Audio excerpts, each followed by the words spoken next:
Minister of Finance Colm Imbert says it's not easy to cut spending just to balance the budget. At the weekly post-cabinet media briefing, the minister said he has received recommendations to cut the national spending to match the $15 billion shortfall, but noted there will be adverse effects. Wason has more. The 2020-2021 budget is set to be read on October 5th, and many are anticipating a budget that would reflect the impact of the COVID-19 pandemic. This country, like the rest of the world, has not escaped the consequences, with declining revenues due to the closure of the borders and economy lockdown, as well as social program funding.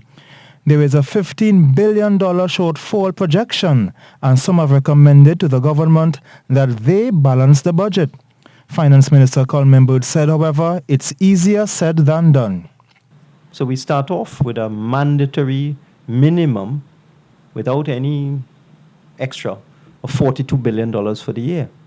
So that if we were to cut expenditure to 35, you would have to reduce some of those things I just mentioned there, which is old age pension, social assistance, salaries, debt servicing, and so on. So it's very easy for people to say these things, but they don't think it through.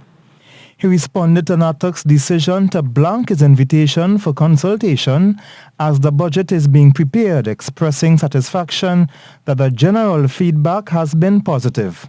When you hear things coming from NATOC, you have to take it with a grain of salt. Look at the composition of the leadership of NATO. Come on. You have active politicians contesting general elections against the PNM. You really expect them, after they get so much licks in the election, to come out and be so favorably disposed towards us? I mean, be realistic. But I'm very happy to say I have received proposals from JTUM and other trade union groups. Mr. Imbert commented on a report that 2 shopping malls were being put up for sale.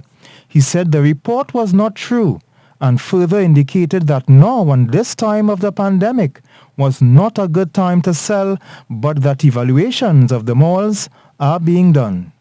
Wason, TTT News.